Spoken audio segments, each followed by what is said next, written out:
할렐루야.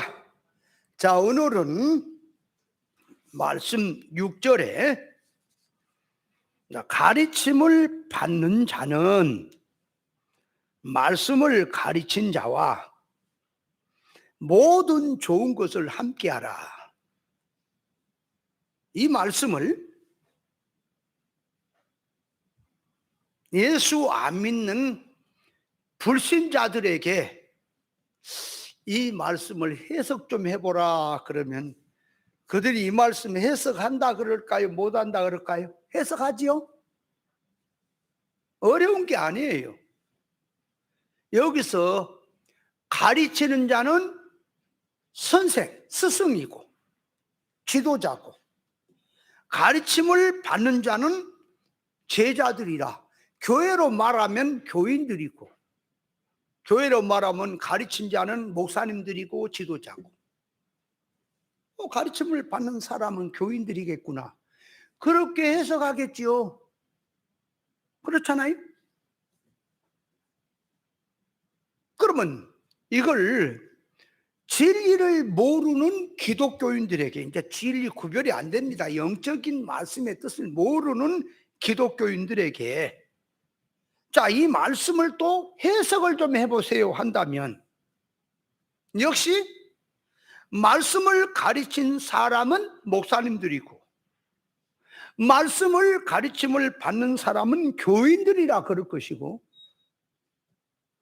모든 좋은 것으로 함께하라는 이 말씀을 성도들이 일상생활에서 제일 귀한 것, 의식주 문제에서 필요한 가장 귀한 것을 주의 종들을 그걸 가지고 섬겨라, 그렇게 이해하겠지요. 어려운 거 아니잖아요. 그렇게 해석을 하면은 쉽잖아요. 그러면 일반 사람들이란, 예수 안 믿는 불신자 일반 사람들이 눈에 보인 것 같고 물질 기준을 가지고 그렇게 해석했다고 하는 것은 그 사람들이 선악과를 먹고 타락한 지식으로 살기 때문에 어쩔 수가 없어요. 그 세계를 넘어갈 수가 없어요. 문제는 교회 목사님들이, 믿는 성도들이 이 불신자와 같은 그런 식으로, 그런 개념과 사고방식으로 성경을 해석한다면 그 신앙은 아직 선악과 먹고 타락한 그 기존 지식에서 할례가 안 된 신앙이라고 이해를 해야 되는 거예요. 그래서 항상 성경은 용어, 문자, 사건, 역사 속에 그 용어를 떠들고 사건, 역사를 딱 펼치고 안에 들어가서 보면 은밀계시가 있는데, 그 은밀계시가 하나님의 의사, 뜻이 들었다 그 말이에요. 성도 구원에 대한 영 잘되게 하는 말씀의 뜻이 들었다 그 말이에요. 그러니까 이 말씀을 누구든지 보세요, 언능 이 말씀을 읽으면 이 가르친 사람은 주의 종이고 목사님들이고, 가르친 사람, 가르침을 받는 이 사람은 성도들이라고 하겠지만, 그 안에 들어가서 이제 그렇게 된 말 속에 영적 면에서 계시로 들어가야 되는 거예요. 그래서 어려운 거예요. 그래서 들어도 듣지를 못하고 보아도 보지를 못하는 거다 그 말이에요.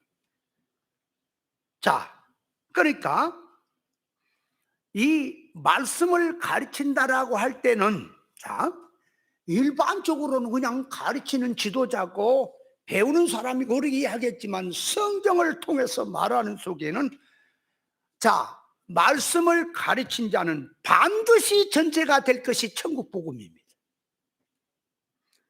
이 땅의 복음 전하는 것은 해당이 안 되는 거예요. 그걸 이해를 해야 돼요. 뭐가 전제된 말이라고 이 말이?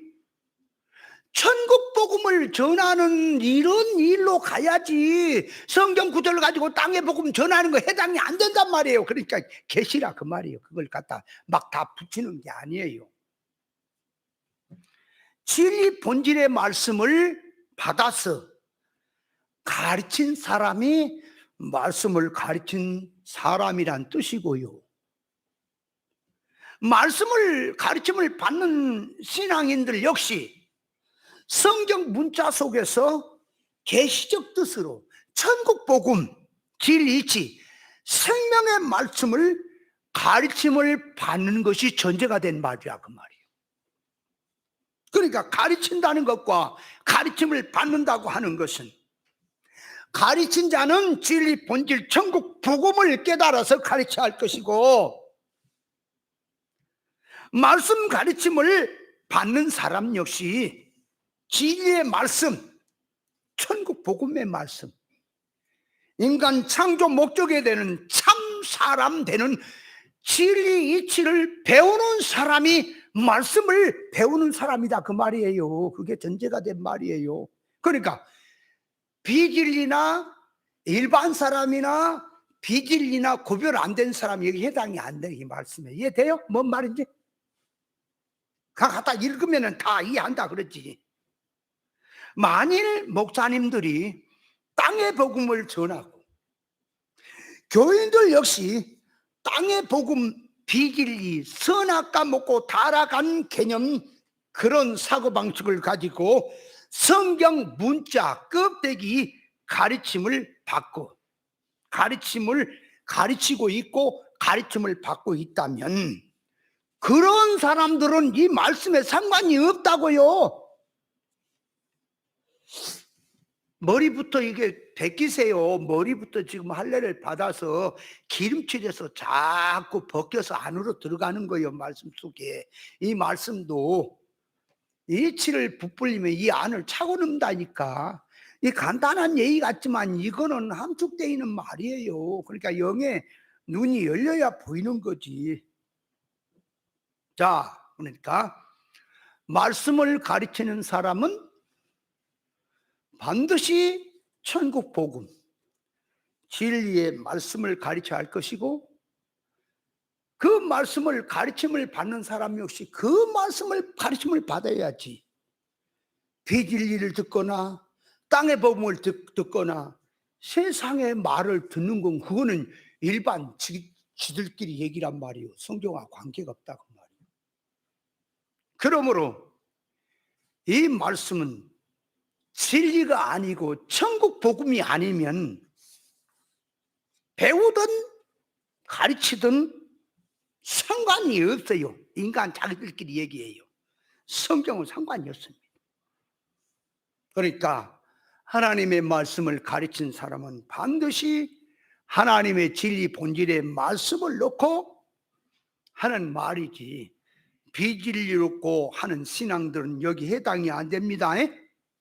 그러니까 일반 사람들이 해석하는 것도 여기 해당이 안 되고, 구별 못하는 비진리 신앙도 여기 해당이 안 돼요. 그래서 인간 타락한 사고방식을 가지고 성경을 해석을 하면 계시가 없어져 버리고 말해. 그 말이 일반이 말이 돼버리고 마는 거예요. 그렇게 달라져요. 자, 그래서 오늘 우리가 이 말씀 속에서 먼저 첫째로 들어가서 말씀을 가르치는 것이 뭐고, 말씀을 가르침을 받는 신앙이 뭐냐 구별을 해야 된다 그 말이에요. 첫째로 들어가서 구별해 봅니다. 자, 말씀을 방금도 말했지만 하나님의 말씀을 가르치든 받든 무엇이 전제가 돼야 한다고요? 얼른 그 말 속에 진리 본질의 말씀, 천국 복음이 전제가 돼야 된다 그 말이요. 그래야 여기 해당이 되는 거지. 비진리를 전하거나 일반 사고 가르치거나 세상 가르치거나 그거하고 성경은 무슨 상관이야? 그 일반적인 얘기지. 자, 그래서 하나님이 세운 선지자는, 하나님이 세운 참 종 선지자가 있고 하나님이 세우지 아니하는 거짓 선자도 있더라 그 말이에요. 분명히 있는 거예요. 그러면 참 선지자는 하나님을 만나서 하나님의 말씀을 받아서 전할 것이고, 거짓 선지자란 말은 하나님을 만나지도 않고 뻘 것을 갖다가 하나님 말씀도 아닌 걸 갖다가 전하는 게 거짓 선지자란 말이죠. 그렇잖아요. 그렇게 들어가죠. 그러면 자, 목사님들은 다 선지자격으로 가고 말씀을 가르치는 사람은 선지자격으로 들어가는 건데, 목사님들이 진리를 전하던 비진리를 전하던 2단, 3단, 사입이 별 개상한 것들까지 다 성경 구절을 들고 와서 전할 때 지가 하나님의 말씀이라고 하지 나는 하나님의 말씀이 아닙니다 하고 전한 사람이 있습니까? 없지요. 다 자기가 전한 것이 옳대야. 그런데 진리의 눈을 가진 사람들은 구별을 해야 될 거다 그 말이. 그 말씀이 떠들어 된다고 성경 구절만 갖다 붙인다고 해서 하나님의 말씀이라고 해서는 안 된다 그 말이에요. 어떤 목사는요 나한테 책을 줬어. 그래 한번 읽어보니까 몽학 선생이 누구냐 그러니까 석가 공자가 몽학 선생이래. 왜 그런 말을 하느냐면 공자도 예수 그리스도를 소개하고 석가도 예수 그리스도를 소개한단 말이에요. 석가의 말에 의하면 뭐요? 그 금강경인지 뭐 거기에 남하다경 편인가 보면은 육신을 입고 사람이 하늘에서 하나님이 인간되어 오신다고 하는 그런 표현이 있대요. 그래서 그 예수 그리스도 소개한 말이라고 한다 그 말이에요. 여러분 성경에서 몽학 선생은 뭐가 몽학 선생? 그거는 너무 거리가 먼 거란 말이에요. 그 성경하고는 거리가 먼 일반 얘기요. 그러면 저 산도 강도 짐승도 전부는 하나님의 뜻을 계시한 거지요. 그 짐승도 몽학 선생이지 그러면 나무도 몽학 선생이 되는 거요. 거리가 멀어도 한참 먼 얘기를 하는 거다 성경을 가지고. 그러니까 이 지식의 사고 방식이 지금 문제라 그 말이에요. 그러면 성경에서 몽학 선생은 뭐라 그래서 우리가 배웠지요? 몽학 선생은 율법이라고 말이에요. 율법이 몽학 선생이다 그 말이에요. 그리고 율법이 왜 몽학 선생이냐? 율법이란 문자가 있고 그 안에 이면에 계시가 있다 그 말이에요. 그러니까 이 율법이란 표면 문자가 이면에 계시를 알게 하려고 1차적으로 있기 때문에 이게 몽학 선생이다. 그래서 세례 요한을 몽학 선생이다. 예수 그리스도 소개한다. 눈에 보인 것들을 통해서 보지 않는 은밀 계시를 깨닫게 하려고 하는 그런 뜻에서 율법이 몽학 선생이라고 하는 말을 쓴 거예요.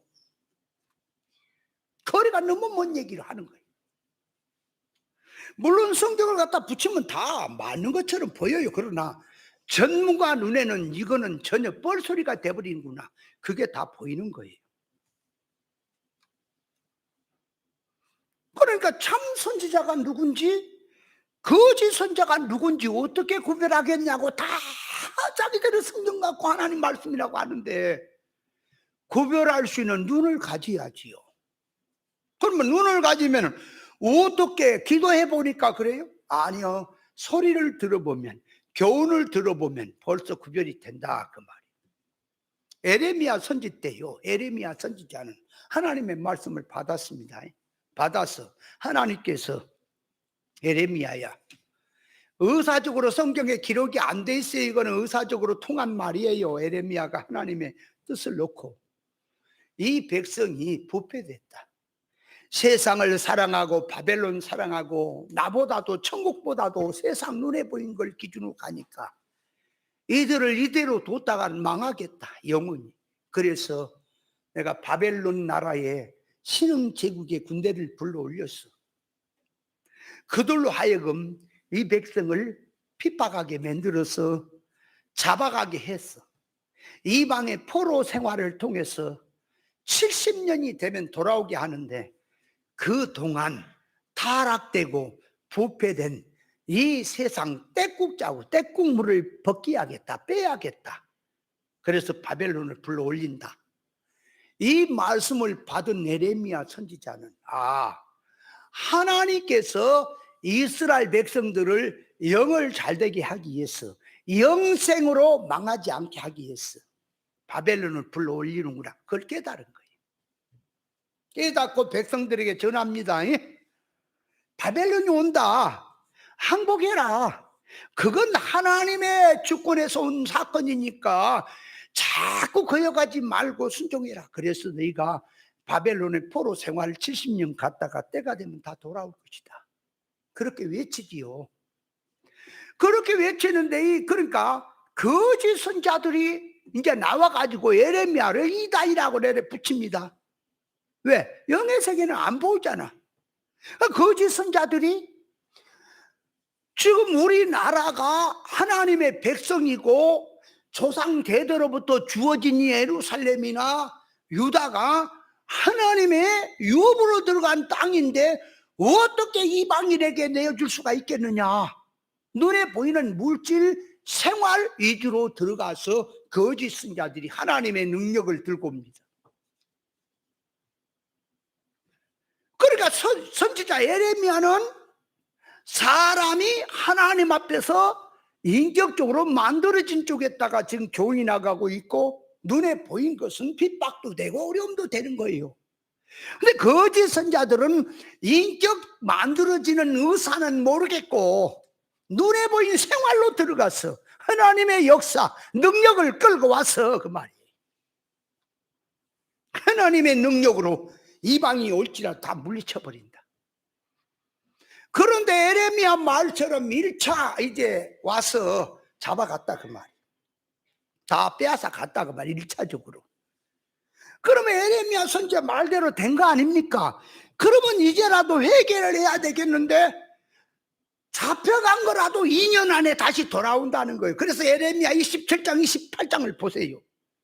이 거짓 선자, 이 하나냐라고 하는 거짓 선자가, 예레미야 선자가 멍에를 메고 이스라엘 백성에게 이 실전의 교훈을 멍에를 메고 다니면서 교훈하고 있는데, 하나냐가 이 예레미야 목에서 멍에를 팍 꺾어버리면서 하나님의 능력으로 이렇게 꺾어버릴 거다 그런다. 아니 지금 잡혀갔는데도 지금 돌아온다고 그 말이에요. 우리가 좀 기도가 부족했고 깨어있지 못했기 때문에 잡혀갔지만 반드시 돌아올 겁니다. 그러니까 이스라엘 백성들은 어디 쪽에다 마음이 지금 거짓 선자가 막 일으키니까 좋아요. 눈에 보이는 생활 쪽에다가 물질에다가 어려움이 없어진다, 하나님의 능력으로 도와준다 그러니까 막 거기 불이 나잖아. 선지자는 그냥 맥 다 빼놓는 거고. 그런데 28장 마지막 절에 뭐 하나냐를 향해서 예레미야가 너 금년에 죽을 것이다, 금년 죽을 것이라 그래 7월에 죽었습니다. 여러분, 하나냐라는 사람도 죽음선 넘어서 하나님 앞에 갈까요?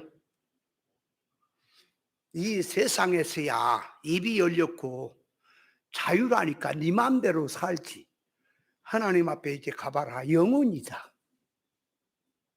이건 하루 강아지가 범을 무서워 모르는 것은 몰라서 그런다 그 말이야.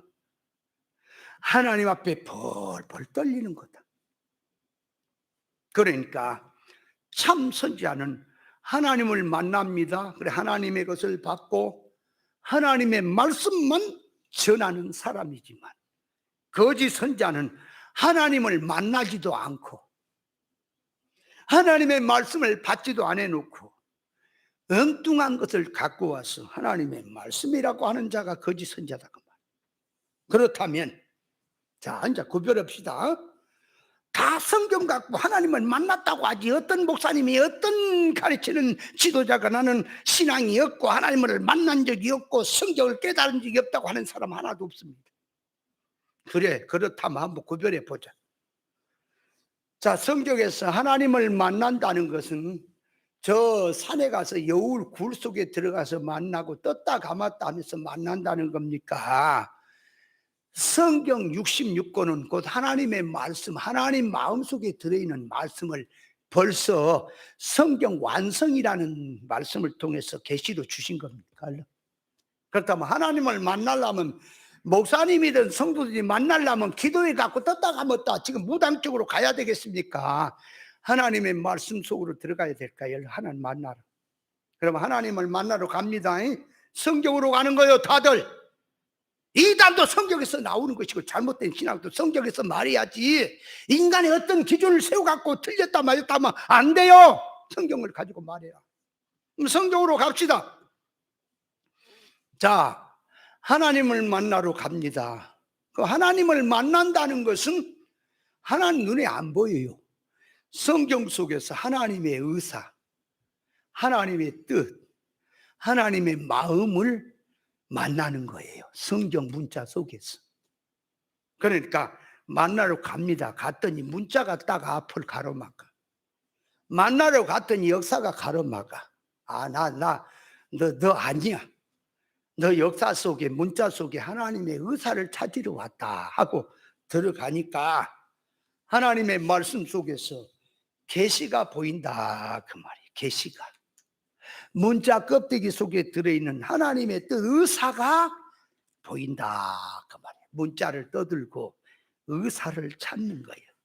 그래서 하나님의 이 성경을 통해서 은밀 계시, 은밀한 계시, 인간이 모르는 이 문자 속에서 천국 복음, 구원의 이치 그 말이에요. 생명 이치가 보인다 그 말이에요. 그게 보여야 하나님을 만난 중입니다. 이해돼요? 그래서 하나님의 말씀 속에서 하나님의 계시, 의사를 만나고 들어가니까 그 말이에요. 그 계시를 말하잖아요. 그걸 받았기 때문에. 그죠? 성경 가지고 하나님의 말씀입니다 하는데 선악과 먹은 사고가 아니라 생명과 먹은 말씀이 그 말씀을 그대로 갖고 와서 전달이 된다 그 말이에요. 예를 들면은 예수님이 내가 하늘에서 내려온 산떡이다. 나를 먹어라. 그러면 너희가 마지막 날에 산다. 내 살은 참된 양식이고 내 피는 참된 음료라. 자, 이 말을 유대인들에게 했더니 유대인들이 그 말씀을 육적 개념으로 받아들였지요. 그러니까 어떻게 들려요? 예수님 몸뚱이 잡아가지고 동맥 따고 피 마시고 살을 갖다가 가마솥 삶아갖고 소금 몇 찍어 먹는 것으로 이해를 하지요. 얼마나 말귀를 못 알아먹냐고 말이에요. 엉뚱하고. 예수님 지금 그런 뜻입니까? 당신의 몸은 말씀이 육신되어 오셨단 말이에요. 그러니까 내 몸을 먹으란 말은 말씀, 진리의 말씀 먹어라. 피는 참된 음료라, 생명이라. 저희 받을 성령을 가리켜서 너희 배에서 생수의 강이 흘러나리라. 저희 받을 성령을 가리켰다. 그러니까 살을 먹고 피를 마시라는 말은 진리와 영감으로 성령의 감화로 살란 뜻이지요. 그 말을 말귀를 못 알아먹고는 육신 잡아서 먹는 걸로 이해하니까 아따 참 어렵도다. 뭘 어렵기는 멍청한 놈들아. 김문이 좀 열려라. 그럼 그렇게 하고 가신 지가 지금 2000년이 넘었는데 오늘날 교회도 그 말 뜻을 몰라요. 살을 먹고 피를 마시라는 말을 통 몰라. 교회 물어봐요. 물어봐 하나.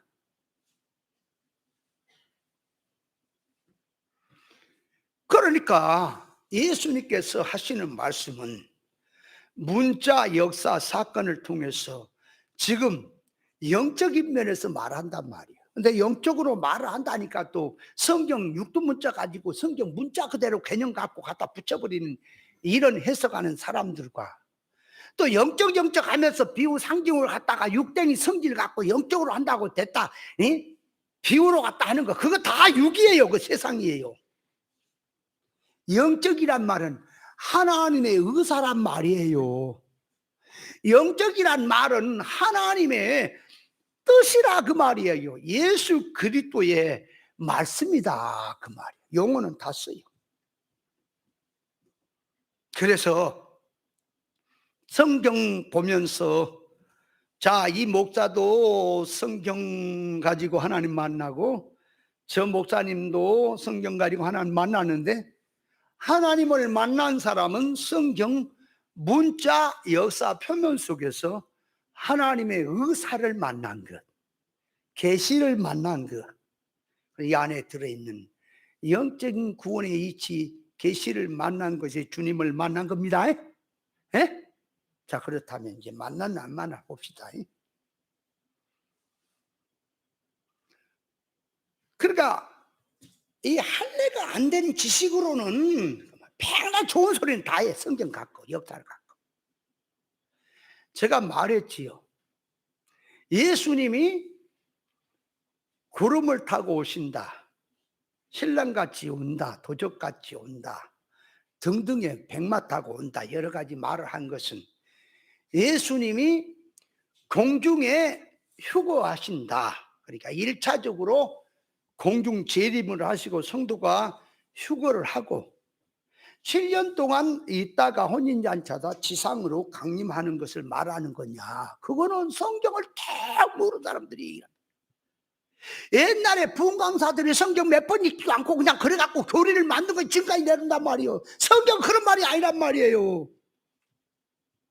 제발 얘기하면 좀 들어라. 내가 참 국회로 나가서 아마 어마어마한 사람이 돼야지 내 말을 좀 만발치가 있어 알아들란가. 텅 숨어 있으니까 생김새도 목사 같지 안 생겼고 말하는 것도 째집하고 도대체 겉으로 보니 혼모할 만한 것이 어디서 보니까 무시하냐.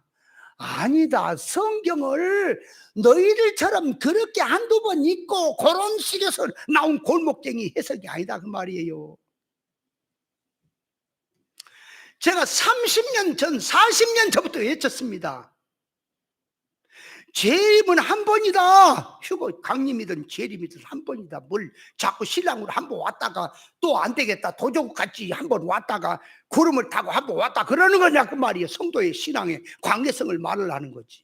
그러면 공중에 오신다는 말은 성도의 신앙의 단계를 높이 올리는 말이 한 번 오시는데, 뭐 공중에 왔다가 지상에 왔다 그런 게 아니고 한 번 오시는데, 어디 성경은 지상에 강림한 걸로 표현하고 어디 성경은 공중에 오신 걸로 표현하는 것은 우리 성도의 신앙 관계성에서 어떻게 준비하라는 것을 말하려고 한 걸 갖다가 이걸 갖다가 공중에 왔다가 또 지상에 왔다가 이중 대립처럼 얘기를 하는 거냐 말이. 말 뜻도 못 알아보고. 그러니까 백날 떠들어도요 착 보면 알아. 이게 공중 휴거 재림했다가 지상 에라 이거 책도 안다. 긁어버려. 이 둘째 사망의 해를 받지 않는다. 이놈의 기독교가 목사님들이 그걸 다 읽고 나면 무조건 지옥이야. 그냥 지옥이야. 그냥 그때 걸렸다면 지옥이야. 여러분, 성경은 믿는 하나님의 자녀들이 주신 말씀이 맞습니까? 그러면 부모가 자식을 향해서 우리 이제 전라도에 있으면 욕이라고 하는 것이 그냥 반찬이야. 썩을 놈, 죽을 놈, 물에 빠져 죽어라 이놈아, 이게 반찬이야. 그럼 부모가 자식이 말을 안다고 얘라 이놈아 그렇게 살라 물에 빠져 죽어라 이놈아, 저 옆집에 개 뒷공미나 쫓아다니라 이놈아, 막 이런 말을 하면은 진짜 물에 빠져 죽으라는 말입니까? 그 말이 자녀를 향해서 하는 말은 정신 차려라는 말입니까? 얼른. 근데 이 말을 물에 빠져 죽는 걸로 이해를 해보네. 그래 청개구리 그 얘기가 나온 거 아닙니까? 청개구리 아들 자식들이 뭐 어떻게 했다고? 청개구리 어머니가 이래라 그러면 저러고 저래라 그러면 이러고 그러니까 요놈이 이제 내가 죽으면은 청개구리가 죽으면은 여기 산에 묻으라고 물가에 묻을 것 같단 말이요. 그래서 물가에 갖다 묻으라고 하는 산에다 묻으라는 뜻으로 얘기를 한 건데, 이 청개구리라는 놈이 그때 다 정신을 차리고 물가에다 진짜 갖다 묻어놓고 지금 비가 올라 그러면은 지 어머니가 떠나려 갈까 봐서 개굴개굴 한다잖아. 그 얘기도 몰라요? 잘 깨달아야 돼요. 둘째 사망의 해란 지옥 가는 걸 말한 게 아니고 믿는 성도에게 이를 구원, 천국 효력 있는 영능의 실력이 절단난다는 말을 말하려고 성경이 말하는데 까뜩해서 걸리면 지옥이야 다들. 네가 그렇게 말한 그 발상 자체가 네가 지옥이다 이나 너부터 지옥이다 그렇다면. 여러분 성경에서 말하는 건 다 자녀들에게 하는 말이에요. 선생님이 학교에서 그 반에 있는 학생들을 가리켜서 공부 못하면 이놈들 벌 세운다 쫓아낸다 이 뭐 기합을 준다 하는 것이 공부 못하면 학생이 아니어 불고 그런 겁니까? 공부 잘해라고 하는 거죠. 근데 이 말귀를 못 알아먹으면은 너 그러면 기합 준다 그러면 그냥 이거는 지옥 가는 걸로 이해를 해보네. 그렇게 얘기하면 하나님이 얼마나 살벌한 분인지 몰라요. 사랑을 몰라. 구원이 뭔지를 몰라서 그런 말을 하는 거예요. 그러니까 자, 하나님의 종은 하나님을 만났어요. 성경 문자, 역사, 사건을 떠들고 하나님의 의사, 구원의 이치, 은밀 계시를 붙잡고 깨달은 사람이 하나님을 만난 사람이에요. 아멘? 근데 성경 가지고 얘기한 거 가만히 보면 문자 갖고 놀고 있네. 사건 갖고 놀고 있네. 그게 어떻게 하나님을 만난 사람입니까? 그게 말도 안 되는 얘기지. 내 앞에 오라니까 내가 얘기해 줄 거니까.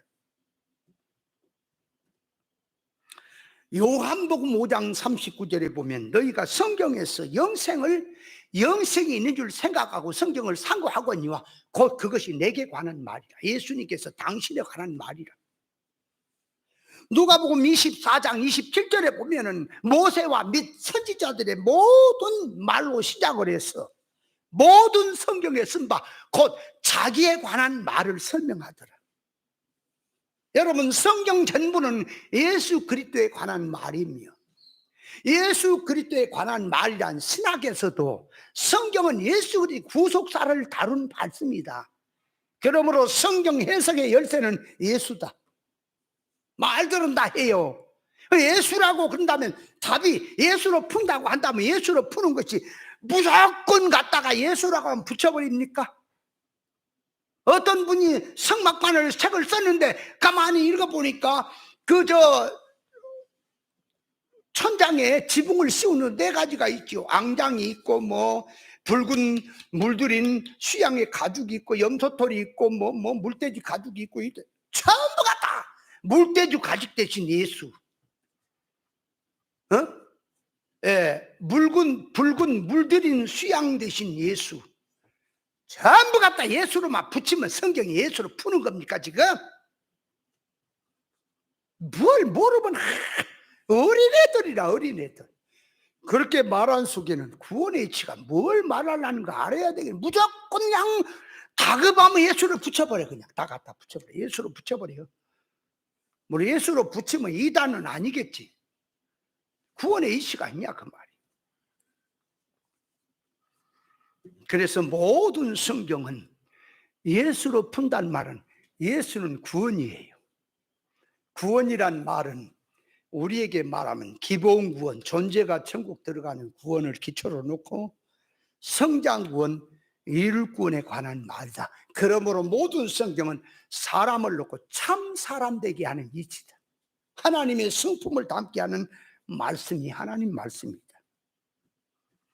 그러므로 성경을 푼다면 이룰 구원 이치로 성장 구원에서 풀어져야 된다.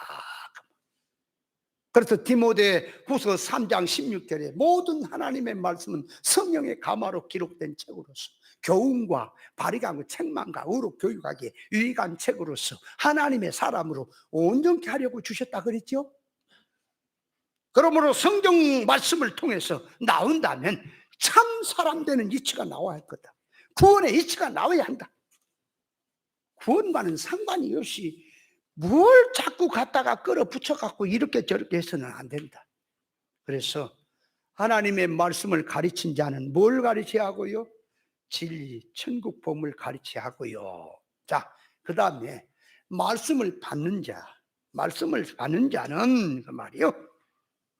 첫째가, 자, 말씀을 받는 자는 반드시 세 가지 관문을 통과를 해야 돼요. 그래서 세 가지. 첫째가, 하나님의 말씀을 받는 자는 반드시 진리 본질의 말씀을 들어야 돼요.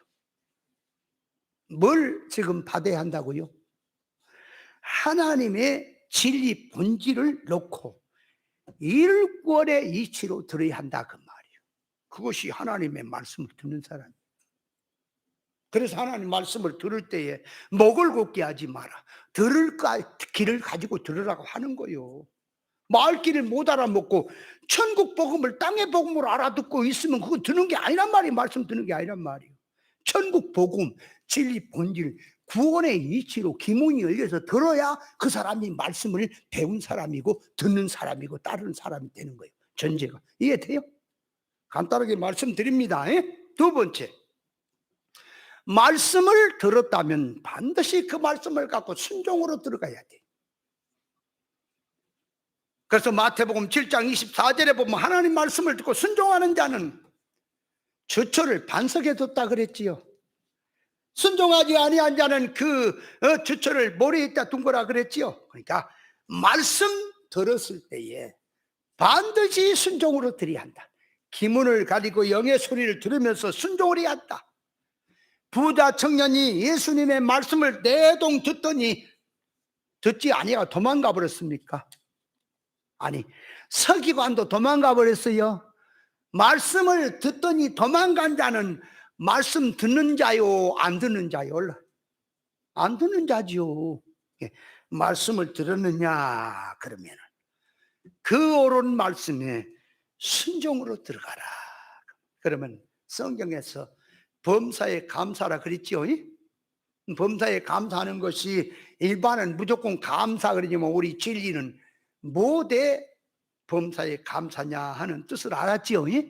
그렇다면 사건에서 좋은 사건이든 좋지 않은 사건이든 범사에 감사하는 생활로 순종으로 가야 그 말씀을 따르는 사람 맞습니까? 말씀의 순종. 세 번째, 말씀을 듣고, 자, 처음에는 잘 듣고 순종한다고 하다가 나중에 가서 자기 볼장으로 가버린 사람 많아요. 그러니까 시종일관, 처음에도 하나님의 말씀 듣고 순종을 하고 따랐다면 나중에도 끝까지 옳은 이치 붙들고 따라야 말씀에 순종하고 말씀을 따르는 사람이지. 처음에는 간척하고 간 것처럼 하다가 나중에 성경 좀 보인다고 자기 볼장으로 가버린 사람은 이거는 말씀을 따른 사람이 아닙니다. 그러니까 하나님의 말씀을 들을 때에 어떤 말씀을 골라서 들은 사람, 골라서 들어. 자기 마음에 맞으니까. 뭔 말인지는 모르겠고 하여간 좋다고 하니까 좋으니까 좋다고 하면 따르다가 이제 성경이 조금 눈에 보이면 이제 자기식으로 나와버려. 말씀을 들어도 하나님의 말씀을 들어야 할 것이고 그 말씀을 들었다면 그 갈수록 하나님의 의사 적중의 뜻으로 듣고 가야지. 가다가 엉뚱한 대로 세버리면 그 다른 사람이 아닌 겁니다. 그래서 천국 복음이 아니면 듣지를 말아야 돼요. 하나님의 말씀이라면 목숨을 걸고라도 그 말씀을 내가 죽는 한이 되도록 옳은 진리를 붙들어야 됩니다. 그래서 말씀을 받은 자는, 자, 씨 뿌리는 비유에서 사람의 마음을 길가밭, 돌짝밭, 가시밭, 옥토밭을 말했지요. 어떤 마음이 돼야 말씀을 받고 따르는 신앙이야. 옥토밭이 돼야 한다 그 말이야. 길가밭도 아니에요. 가시밭도 아니에요. 돌짝밭도 안 돼. 그러니까 달마다 깨었어. 무엇이 하나님의 의사의 적중이냐, 무엇이 하나님의 뜻이냐. 서영내가 빗나갔더라도 하나님의 옳은 교훈을 들으면 속기 회개했어. 하나님의 말씀을 붙들고 가는 사람, 자기 일평생 후원 이루며 주님과 동행하는 사람이 주의 말씀을 받고 따르는 사람입니다. 아멘. 요 세 가지 간문에서 터지는 것은 가다가 빗나간 건 아닙니다. 간단하게 말씀을 드렸어요. 자, 그래 놓고 이제 말씀을 가르친 자와 말씀을 받는 자에 있어서 이해를 좀 했습니다. 이것도 좀 자세히 말씀을 드려야 이제 이해 납득이 더 가는데 그 정도 해놓고, 자, 두 번째로 갑니다. 자, 이 말씀에서 모든, 그러니까 이 가르침을 받는 자는 가르치는 자와 자기의 좋은 곳으로 함께하라는 뜻. 자, 이번 내가 참 말을 보세요. 그러니까 말씀을 가르친 자가 말씀 받는 자와 자기 좋은 것을 함께하라는 말입니까? 말씀을 받는 자에게 하는 말입니까? 이 말이 읽어보라니까. 그게 그거지 뭘 따지냐 그러지 말고 그래도 적중의 뜻이 있단 말이에요. 자, 가르침을 받는 자는 말씀을 가르친 자와 모든 좋은 것을 함께하라고 하니까 누구에게 하는 말이에요? 누구에게 하는 말이냐고. 이 말씀이 말씀 받는 자에게 하는 말이죠. 맞아요? 이해부터 해란 말이에요. 그러면 이 말씀의 뜻이 뭐냐? 그러니까 이것도 구별을 해야 돼. 첫째, 가르치는 사람을 스승이라고 합니다. 가르침을 받는 사람은 제자라고 합니다. 교인이라고 합니다. 그렇다면 가르치는 분, 스승이든 목사님이든 부모든 앞서간 사람이든 스승에 대한 은혜를 생각하고 살란 말이에요. 이 말이 무슨 말이라고요? 독불장군으로 그러지 말고 은혜를 받았냐 그러면 은혜를 베푼 하나님이 물론 주시지요. 그러나 사람을 통해 주셨으니 그 은혜를 베푼 그분을 박대하지 말고 네가 가진 것 중에 좋은 것이라면 함께 나누라, 그런 뜻이요. 그 일반 뜻도 몰라요? 출애굽기 23장에 보면은 20절에 내가 내 사자를 앞서 보내어 길에서 너를 보하며 너를 내가 예비한 곳에 이르게 하리니 너희는 삼가 그 목소리를 청종하고 그를 노엽게 하지 마라. 그가 너희 허물을 사지 아니한 것은 내 이름이 그에게 있다. 그러니까 이게 지금 가르치는 말씀을 가르친 자는 단순히 그냥 사람 대 사람입니까? 하나님을 대신한 사람입니까? 그러니까 그 종을 섬기는 것이 사람 섬기는 게 아니라 하나님 섬기는 거라 그 말이에요. 보지 않는 하나님 어디서 섬겨요?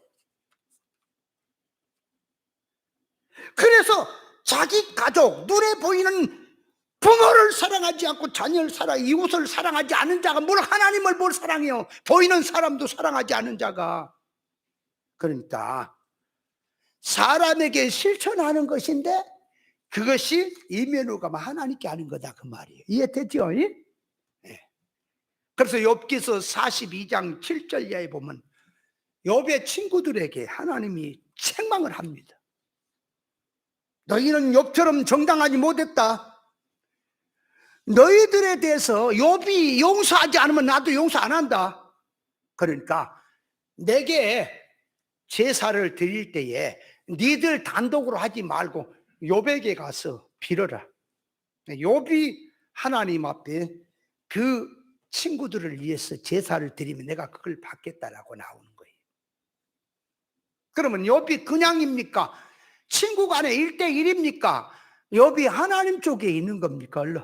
그러니까 종이란 말을, 가르친 자란 말을 인간 대 인간 1대1로 보지 말고 하나님을 대신한 종, 그렇게 들어가니까 그 종에게 하는 것이 곧 하나님께 하는 거다, 그런 계시가 들어있는 말씀입니다. 이해부터 잘해야 돼요. 그러니까 말씀을 받은 자는 하나님의 말씀을 받고 은혜를 받으니까 자기의 귀한 것이 하나님 앞에 나갑니까? 은혜 받은 자의 자세와 마음을 말하는 거예요, 성경이 말하는 것은. 그 사람이 사랑한 마음이 있으면 나가잖아, 뭐든지 귀한 것이. 사랑한 사람을 위해서 귀한 게 나갑니까? 예를 들어서 어디 가서 맛있는 것을 먹는다든지 좋은 걸 보면은, 부모 사랑하는 마음을 가진 자식이라면 우리 부모님, 그래서 선전도 나옵니다.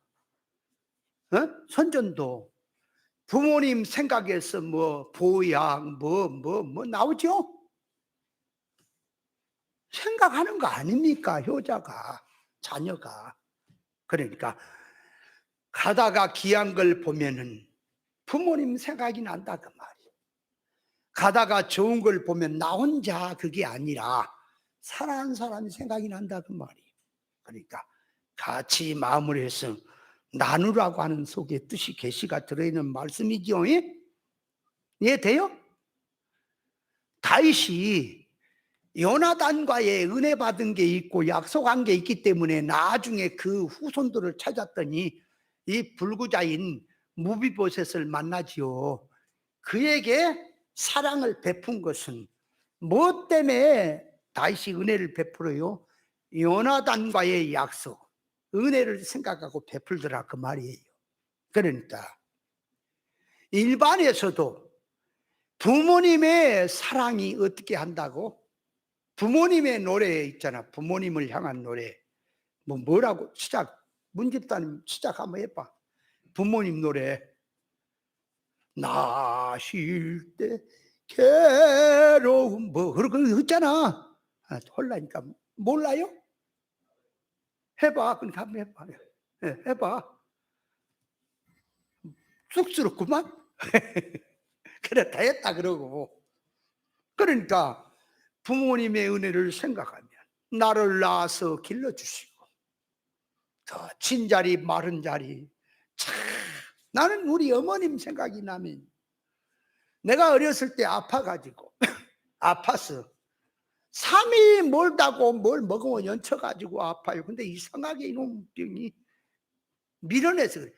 배를 따뜻하게 해주면 이게 되는 건데 그걸 모르니까 업어주면 또 괜찮아요. 그 업어주면 괜찮다는 것이 배를 등에서 따뜻하게 하니까 괜찮은 거거든. 이걸 몰라가지고 맨날 아프면 업어달라 그러면, 어렸을 때. 좀 컸는데 업어달라 얼마나 힘들겠어.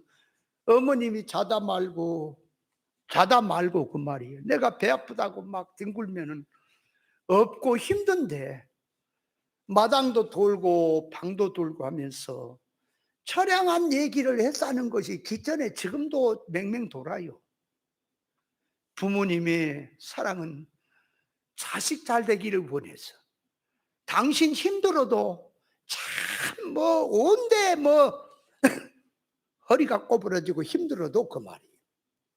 자식 잘 되기를 원해서 참 은혜로 키워주죠, 그죠?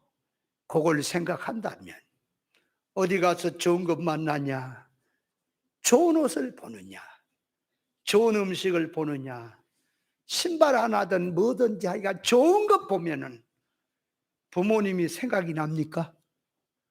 에이, 부모님 생각은 지뿔이나 자기 알아서 하는 거지 내가 그거, 그런 놈은 싸가지가 없는 놈이고 사람 되는 사람은 은혜를 생각하더라. 맞습니까?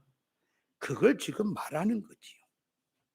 그렇다면 자, 이 말씀 교훈이 그렇습니다. 이 말 잘 이해를 해야 돼. 또 목사님한테 잘해란 소리로, 아이고 목사님 변질됐구만, 잘해란 소리로 그렇게 자꾸 하지 말고 성경이 말한 사람됨을 얘기하려는 거요. 인격적으로. 이해돼요?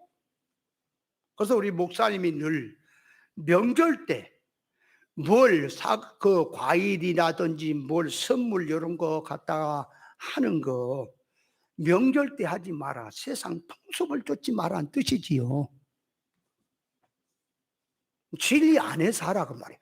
그러면 진리 안에서 바꿔서 명절에 하든 평상시 하든 뭔데 하면 되는 거죠.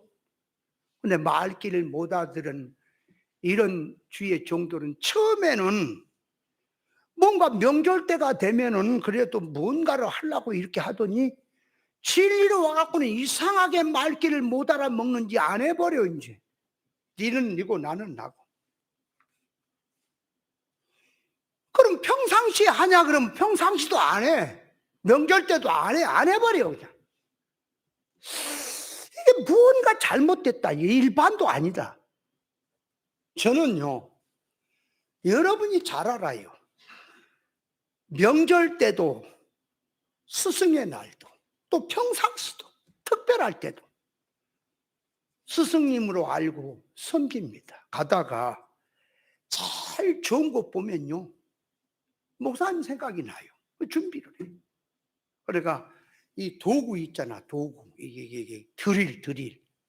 이 충전 드릴. 충전 드릴이 좋은 게요. 아주 안 좋은 거는 이게 그냥 갖다 쓰고 막 그래요. 좋은 거는 힘이 좋아가지고 43만 원 주고 샀어요. 드릴을. 다른 건 몰라도 이 연장에 대한 것들은 용돈 생기면 맨날 그것만 샀거든. 그래서 많아요. 목사님도 연장을 그렇게 좋아해요. 그래서 내 거 사면서 목사님 것도 하나 사고요. 맨 처음에 핸드폰 나왔을 때요, 내가 어느 집사님이 핸드폰을 그때 걸리번가? 그 좋은 거를 핸드폰을 나한테 선물을 했어요. 나만 쓰고 다니는 게 이게 그래서 목사님 없잖아. 그래서 최고 좋은 것도 내가 핸드폰을 목사님 해드렸어요.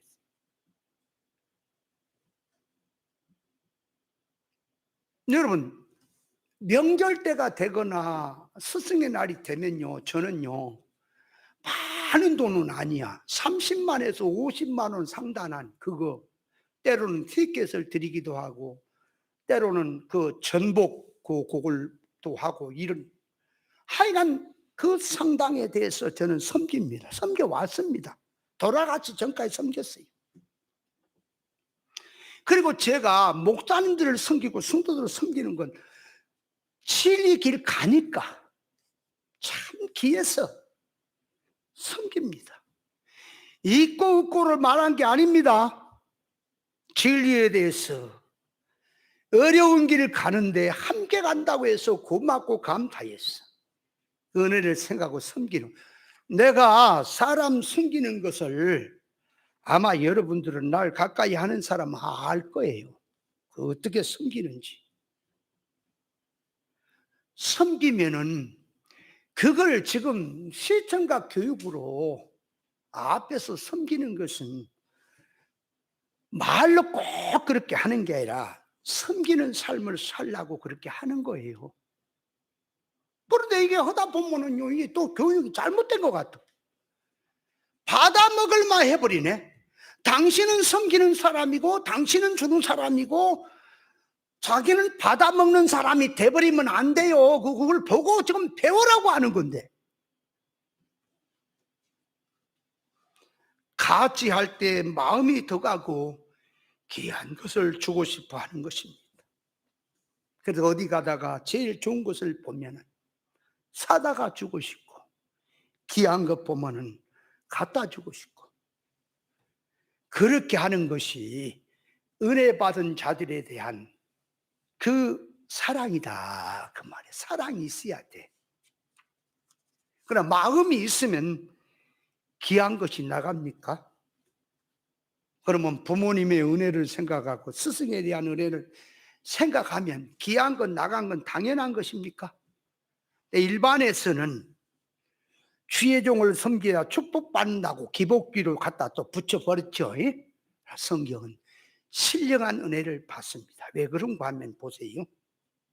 아브라함이 나그네인 천사를 대접했을 때에 미래적으로 보면은 임시 이삭을 신령한 믿음의 이삭으로 받을 뿐만 아니라 그리스도까지 받습니까? 미래가 좋은 것을 받게 하려고 섬겨라고 한 겁니다.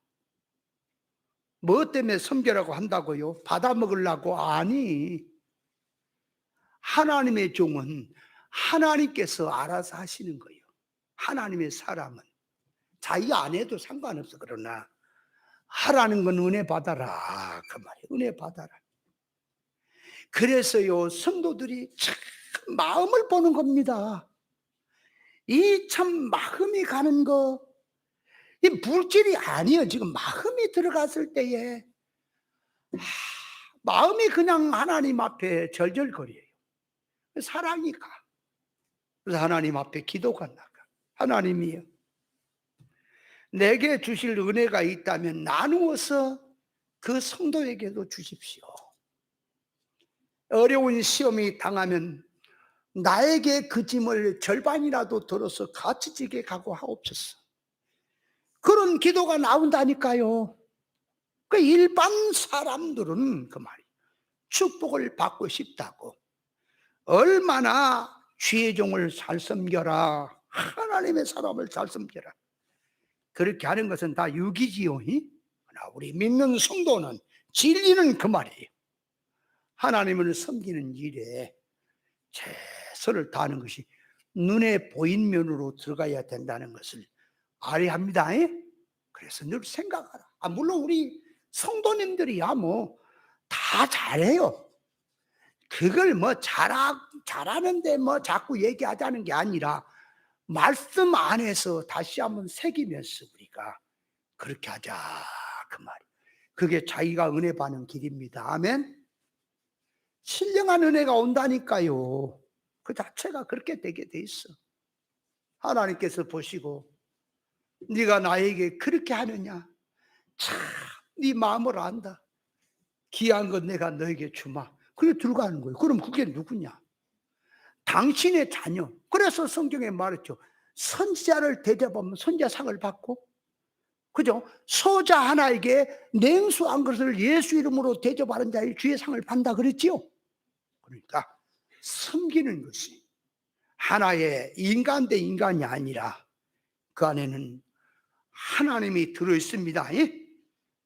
그래서 은혜를 받으면 같이 들어가는 거다. 동방박사들이 그 아기 예수 만나고 마음 문이 열리니까 귀한 보배압이 열려서 황금, 유화, 몰약이 나갑니까? 귀한 게 나가요?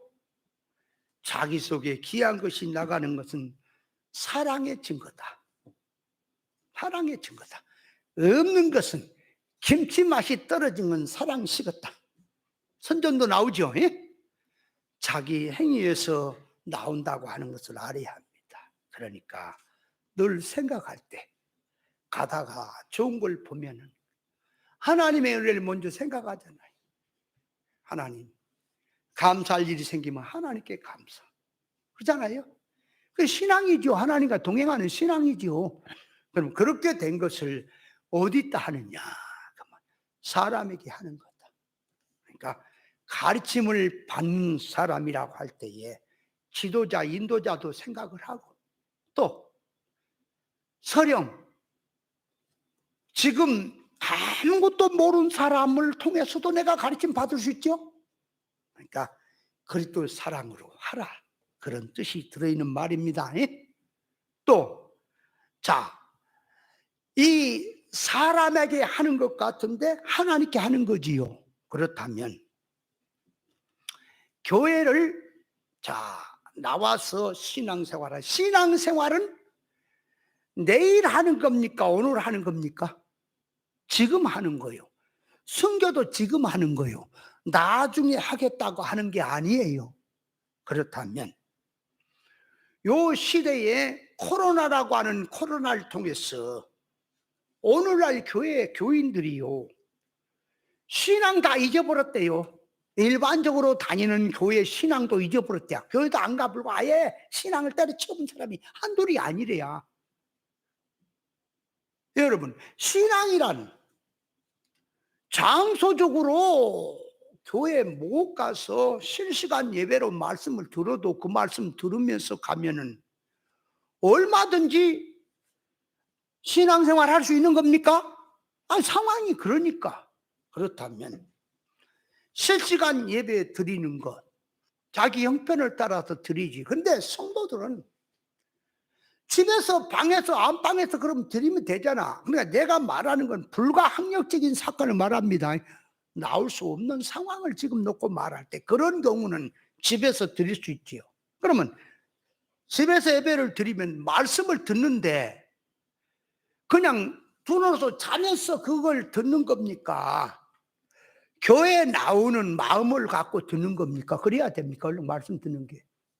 교회 나오는 마음으로 들어야지요. 맞지요? 그러면 교회 나오면 어떻게 해요? 몸도 닦고 정신도 맑게 하고 옷도 입고 하나님 앞에 경험한 마음으로 지금 앉았잖아요. 그죠? 그럼 헌금도 하고 11조 생활도 하고 감사 생활도 하면서 말씀 듣고 하는 거 아닙니까? 그러면 코로나로 말미암아 교회를 못 나오고 있다고 합시다. 그러면 말씀만 달랑 듣고 마는 게 신앙입니까? 아니요. 신앙이라고 하는 건 생명이 왔다 갔다 한다니까, 사건마다. 목숨을 걸으라는 거예요. 그러니까 예배를 드릴 때에, 말씀을 이제 들을 때에 어떤 방에서 드리면 상이라도 하나 갖다 놓고 식구대로 예배를 드리면 그 말씀 펴놓고 방송을 통해 나온 말씀을 들으면서 거기다가 봉투 갖다 놓고 감사 교회 나가서 할 거면 그 봉투에 넣고 또 11조도 거기 하고 그 돈을 가지고 그 말이 놔두면은 많아지면 또 시험 들어갖고 그냥 시험 타서 또 그걸 갖다가 잘못할까 봐 그걸 그때그때마다 온라인으로 교회로 보내든지 아니면 자기 어디 나가는 거 있으면 거기다 내든지 아니면 기회가 되면은 들려서 또 예배당에 와서 헌금하게 넣든지 그래야 됩니까? 얼른 그냥 막 교회 안 나가니까 그냥 말씀만 쭉 듣고 그냥 나는 신앙 내 마음대로 한다 그러는 겁니까? 신앙이라고 하는 건 하나님 앞에 하는 거예요. 얼른 중야 사냐가 들었다니까요. 예배가 뭐 그냥 장난치는 겁니까? 그래요. 물론 안 해도 돼요. 안 하고 싶으면 안 하는 거예요. 자기 하고 싶은 대로 하는 거지 뭘. 하나님 앞에서는 그날 내일 일은 생각지 말고 오늘 최선 다하는 것이 신앙입니다. 이해돼요? 그걸 알아야 될 것이고 그래서 은혜를 생각하는 생활 가운데서 그런 말이고요. 자, 두 번째로 은혜 받은 자에게 좋은 것이란 그 말이에요. 물질이라든지 눈에 보인 건 표면이고요. 이제 안에 이면으로 들어갑니다. 하나님의 성품 닮은 것, 성령의 열매, 하나님의 속 성품 닮은 것이 가장 좋은 겁니다. 그러니까 믿음의 열매를 넣고 하나님의 속성 닮은 것을 넣고 그게 제일 좋은 거예요. 좋은 것으로 함께 하라는 소리예요. 마태복음 7장 7절에 구하라 좋은 것을 줄 알거든. 구하라 주실 것이요 찾으라 찾을 것이요 두드리라 만날 것이라.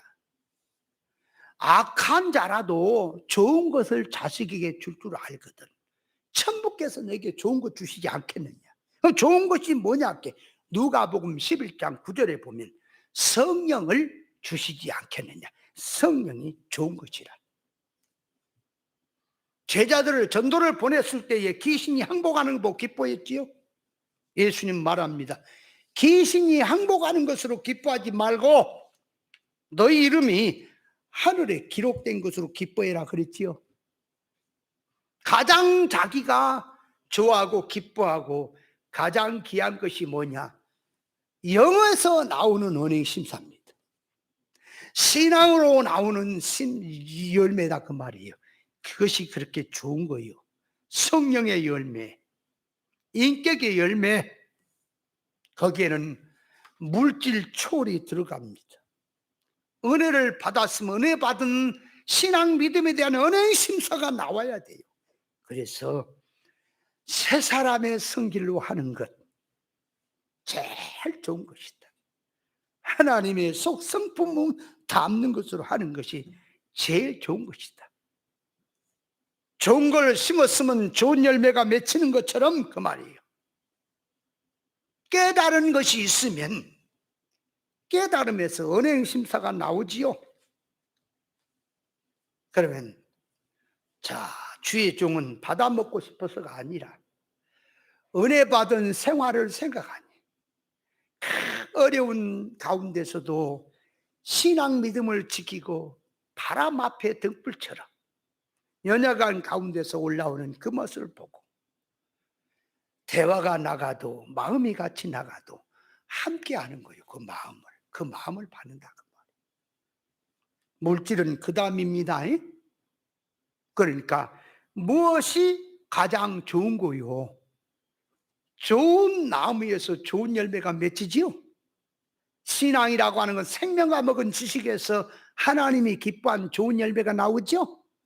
그 좋은 열매, 신앙 인격의 열매, 그걸로 같이 해라. 그러니까 은혜를 같이 받고 가는 사람들은 함께 나누는 거예요. 그 물질이 있고 없고 그거는 초월이라니까 함께 나누는 거예요. 그래서 슬픔도 같이 하고 기쁨도 같이 하고 같이 하는 것입니다. 한 여자가 마태복음 26장 7절에 보면은 향유를 예수님 머리에 부었지요. 가장 좋은 것으로 주님에게 했지요. 예수님 말합니다. 제자들은 책망을 하지만 예수님은 저가 가장 좋은 것으로 내게 했다. 장사를 예비했다.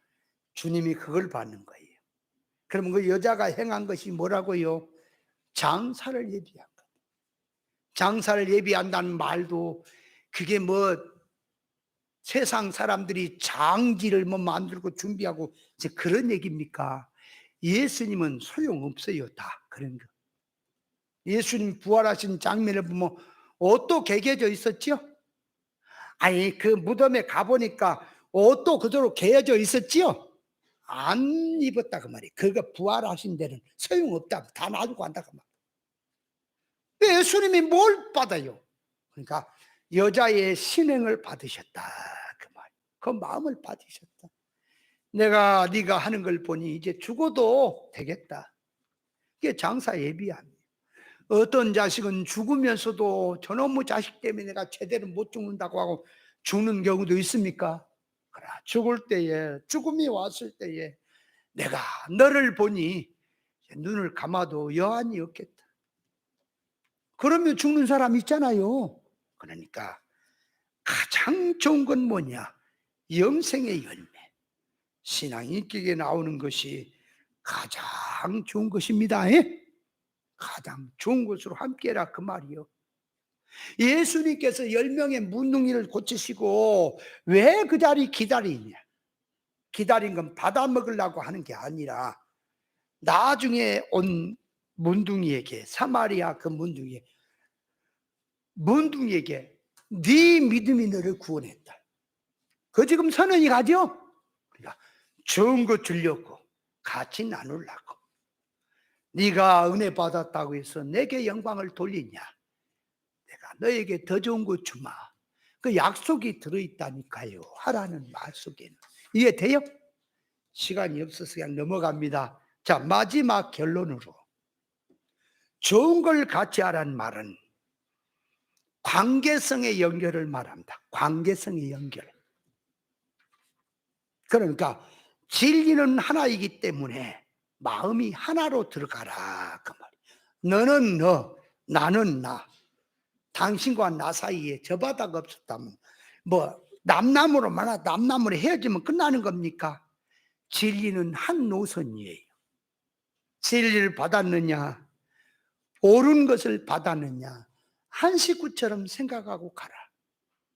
중불 나갖고 딱 자기식으로 하지 말고, 은혜 받은 자는 가르친 자와 말씀을 가르친 자와 같이 하라는 말은 관계성 끊어지지 마라 그 말이에요. 연결된 삶으로 살아 그 말이에요. 그러면은 자, 앞에서 은혜를 베푼 사람이 있습니다. 이 하나님의 것으로.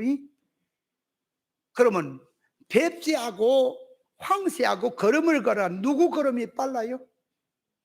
앞선 사람은 네가 이만큼 올 때 더 간다. 그러니까 그를 가까이 하고 좋은 것으로 같이 하면 너에게 멀리 가 있는 사람의 것을 준다. 여러분, 학문이라고 하는 것은요, 물론 영의 것도 같이 연결이 됩니다만 깨달음이요, 자기가 평생을 깨달아 60년 70년을 깨달아도 그것밖에 안 돼. 그런데 진짜 앞서서 깨달은 사람은 그 말이에요. 깨달은 사람의 것을 내가 갖게 되면 70년 동안 깨닫지 못한 것을 하루에도 깨달을 수 있습니까? 그게 은혜요. 그게 은혜. 그러니까 같이 하라 그 말. 부모에게 이제 은혜를 받고 살았습니다. 결혼해서 이제 따로 살림을 합니다. 그래도 늘 그 부모님과 연결합니까? 그 부모님하고 이제 담싸고 살아요. 연결해 열러? 연결해 살지요. 다윗이 그 사울에게 쫓겼을 때에 나발이라는 사람 있죠. 나발. 길르앗의 그 목장 있었죠. 다윗이 어려울 때에 손 좀 벌렸더니 안 줬죠. 그가 죽었습니까? 다윗이 안 쳐도 같이 할 때에 큰 은혜가 간다는 사실을 알아야 합니다. 그래서 독불 장군으로 혼자 그러지 말고 항상 은혜를 받았으면 같이 연결해서